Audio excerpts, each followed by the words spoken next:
you've never made sausage gravy before, it really is just super easy. There's really nothing to it. I can't imagine eating it that way myself either, so.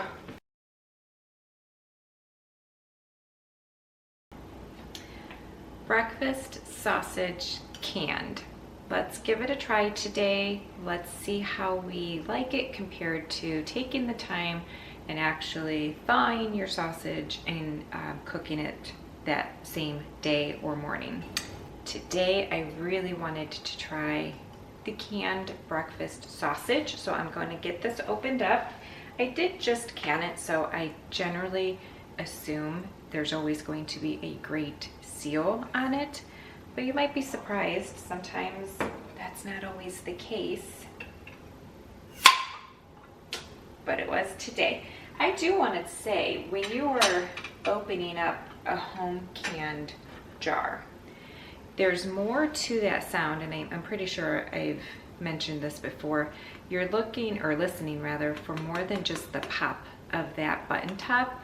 You want to hear that vacuum escaping from your jar. You want to hear that even from food that you purchase from the grocery store, even in your tin or aluminum, whatever can it's considered these days.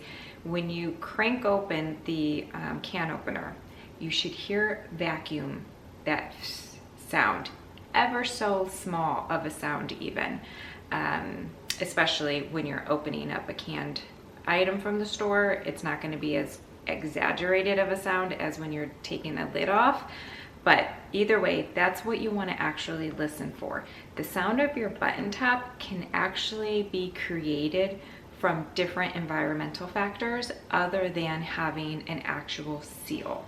So listen for that release of that vacuum sound to know that you've had a successful seal to begin with. Okay, so we canned this with cooked sausage, and then we added water to it, and it created a fat cap because sausage is by nature fatty. So I'm going to remove some of this to put it in my pan to get that started as my my fat choice today, to get that started, so we can add some flour to it. And then I'm going to drain off the water that's in here.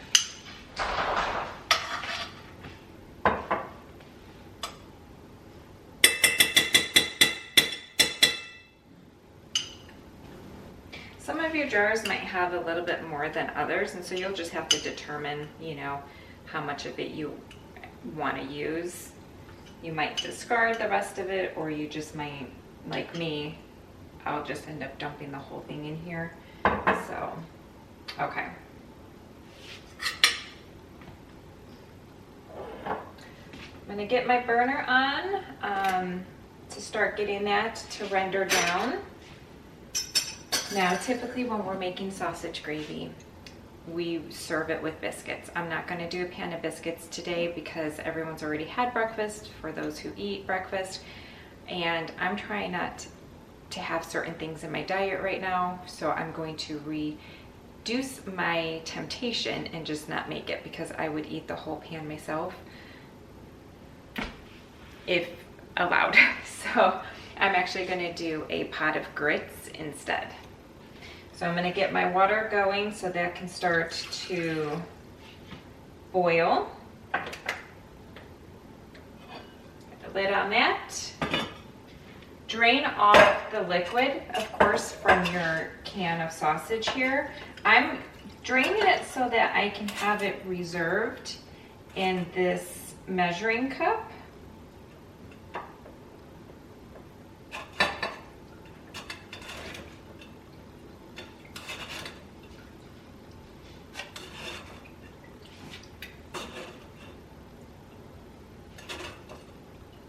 I can tell you it smells really good. It definitely smells like breakfast sausage, so that's always a good sign.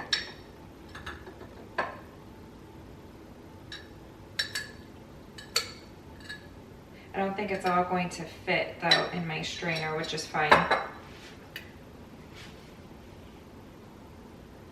I should have used my bigger one, but that's okay. So I'm gonna let that strain off. I'm going to reserve it because depending on how thick of a consistency the gravy gets, I might need to thin it down a little bit, and instead of using water, which of course is tasteless, I can use some of that to keep the flavor inside of my gravy. The sausage, of course, has flavor itself, but remember, we now have all of this liquid that has been pressure cooked in a pressure canner during that processing time. This is going to have a lot of flavor too. Don't get rid of this. You can actually use this in maybe a couple different methods.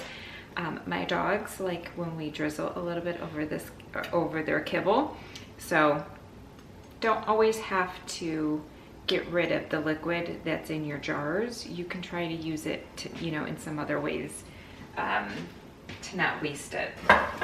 Okay, ordinarily when I'm cooking my sausage gravy, I'm cooking my meat that is generating the fat under the cooked meat as it's cooking down, and then I would sprinkle my flour over the top of my meat and let that get thickened up. So what I'm going to do now is I'm actually going to add in just a little bit of my meat to sprinkle my flour over, but I'm not going to do all of it. So I actually worked out then I'm just going to do half of it. Get the rest of this drained off. I did 1.5 pints, in case you're wondering about the size of this jar.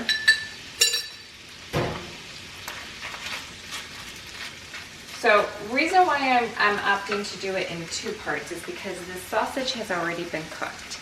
And I'll bring you in closer because you can see as it comes out of the jar, it is not completely just mush. There are still rather large chunks of the sausage. If I push down on it, it of course separates rather easily, but I do still have quite a bit of substance within that piece of meat. So it's not just, a tender piece of mushed sausage. So if you've never had canned ground hamburger meat, and especially sausage, tends to have more of a substance to it, more so than even your beef. So just what you're getting into texture wise. I want some of this to cook down a little bit more maybe than other, because now I'm adding heat to it a second time, and I don't want it to cook so much that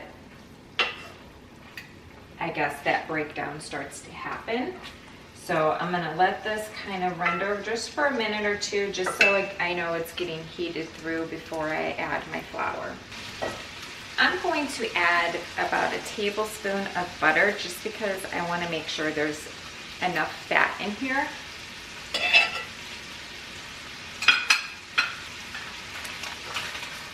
There seems to be, quite a bit. I just don't know that it's actually as much as I would want it to be. So it's probably more of a half a tablespoon rather that I put in here. Okay, so I'm gonna go ahead and add some of my flour. Now, if you've never made sausage gravy before, it really is just super easy. There's really nothing to it. All of the flavor is coming from the sausage itself. So, oops, neighbors in his own yard, gosh forbid. So the flavor is coming from the sausage itself. So don't go and try a new brand of sausage.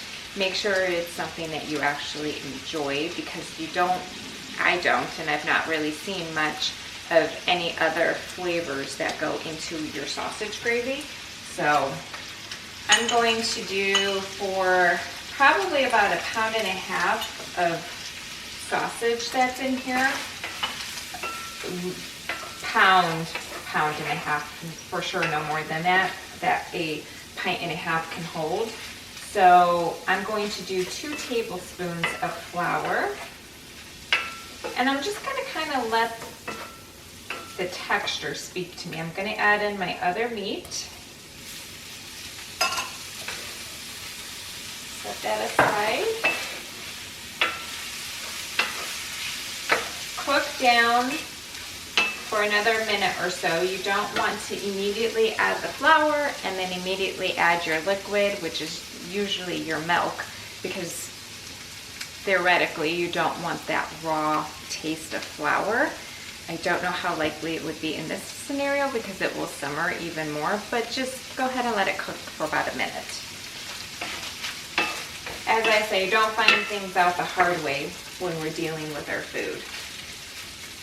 Okay, I'm going to add my milk. This is a time where I do not use my powdered milk.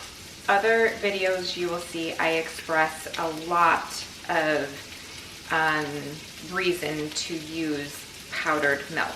Don't waste your good sweet milk, your good drinking milk. It's very expensive nowadays on certain recipes. There's just no need for it. This is an exception. I will always use the drinking milk for my sausage gravy. Of course, in a time where maybe it's not possible, that's about a cup. I may need more.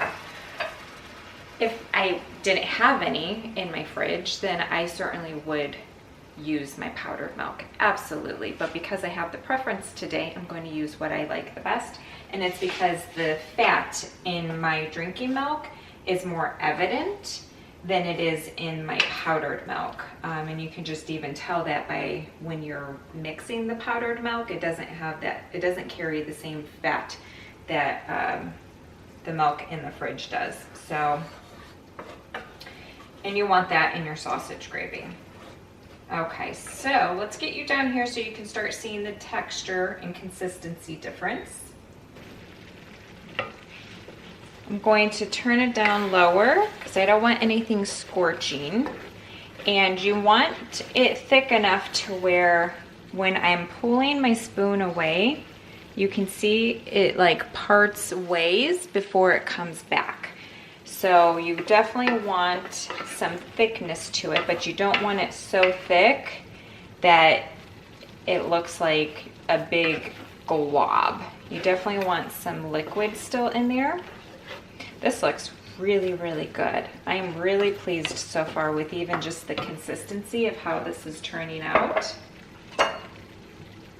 So far, I can tell you in terms of texture, if that's a concern of yours, I really don't foresee that being a problem. I'm going to add in just a little bit of this reserved broth.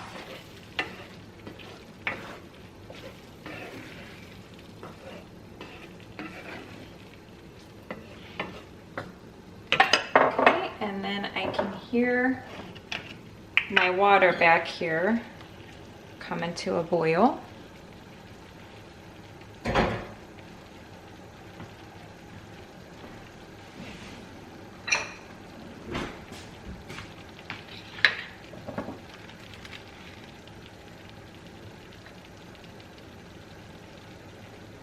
I did 1 cup of water, 1/4 cup, I forgot, where's my spoon? I did bring it out.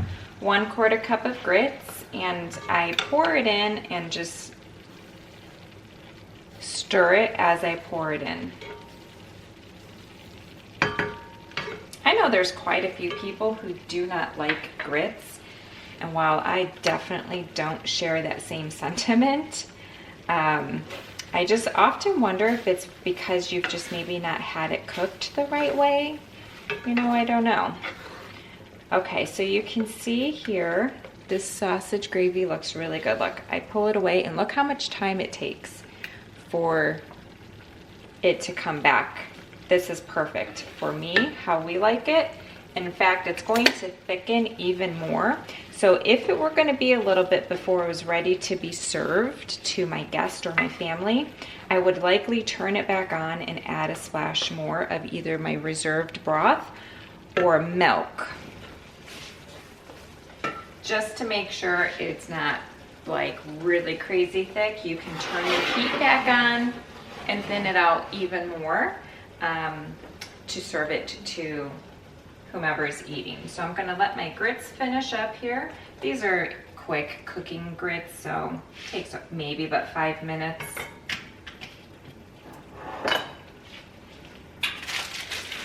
A little bit of a kitchen hack, if you will, that I think I've shared before. But I keep, I'm pretty sure this is from Aldi. I keep cheese. You'll catch me using pre-shredded cheese in the bags, maybe over the course of a year 3 times. And it's usually because I'm cooking for such an abundant amount of people. But I always grab your block cheese and I store them in my freezer. So some stay in my fridge and then I store some in my freezer. And I love doing that, one, because you always have cheese then on hand, but because when you're thawing it, you take it out, put it in your fridge, let it thaw, it crumbles just by using your hand. I don't know, for me that's like a hack, because now I'm not going to dirty my cheese grater, because that's half of the problem. People are like, I don't want to go through the struggle of having to grate cheese. Well, now I can literally just use my hands and it crumbles. So, might just be me. I'm gonna, oh gosh. I'm over here talking, not stirring. These are gonna burn and stick to the bottom.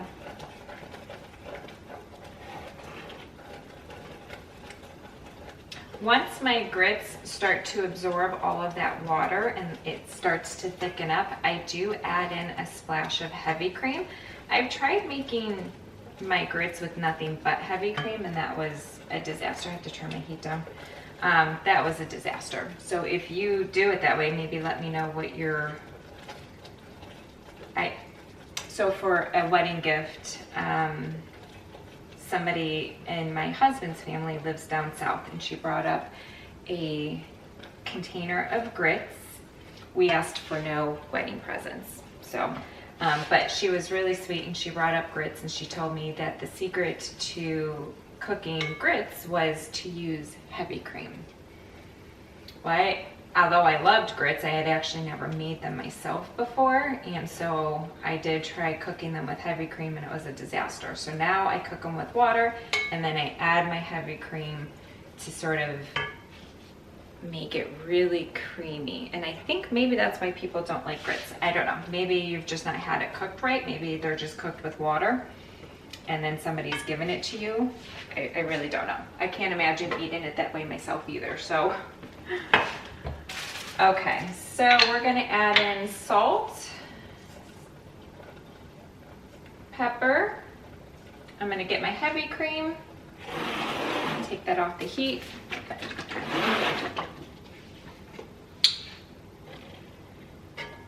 All right, stir in my heavy cream, just probably a couple tablespoons.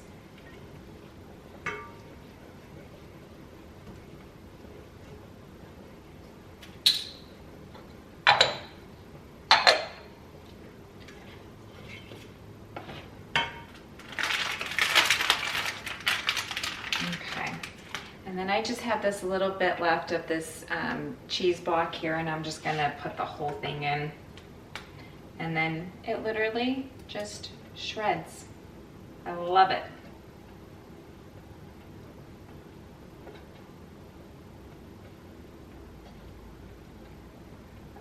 Make sure your hands are clean though, especially if you're cooking for other people. Okay, and then let's just get that mixed around for the cheese to melt. Now, some people like a little hot sauce on their grits. I actually add just a little bit of cayenne to my grits. So good. Just a little.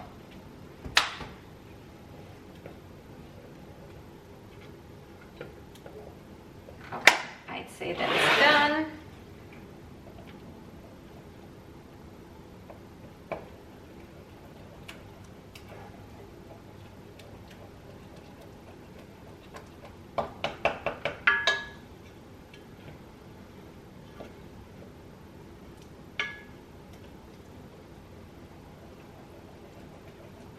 Grits are definitely something, in my opinion, has to be served immediately.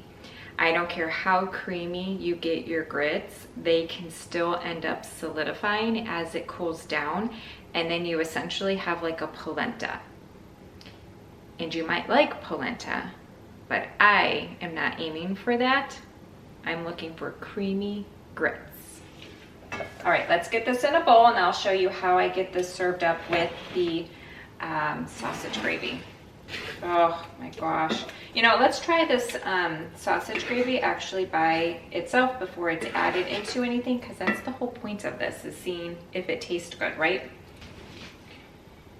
Okay, it's hot, so let's have it cool down. So nothing like a brown blob on the screen for you, but that's what it looks like.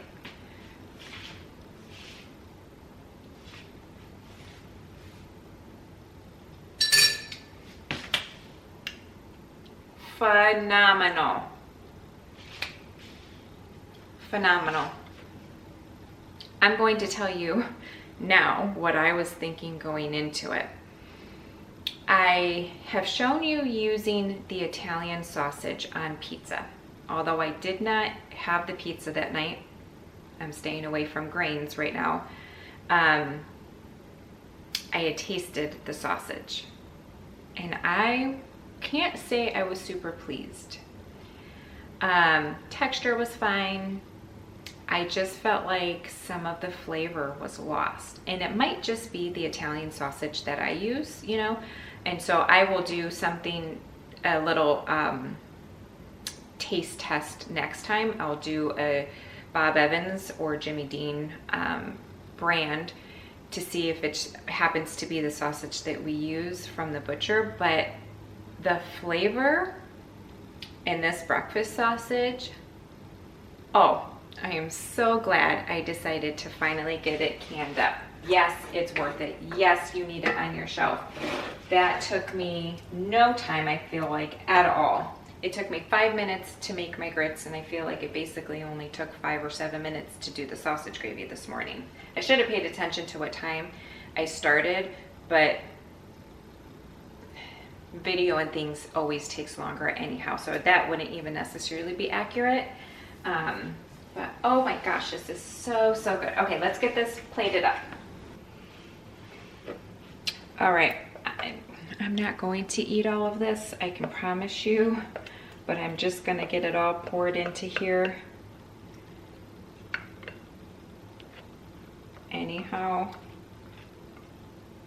oh my gosh.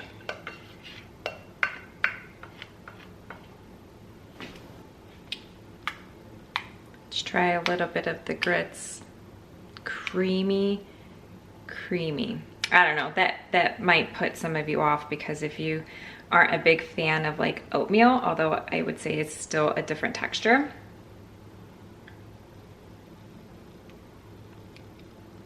Perfect. Okay.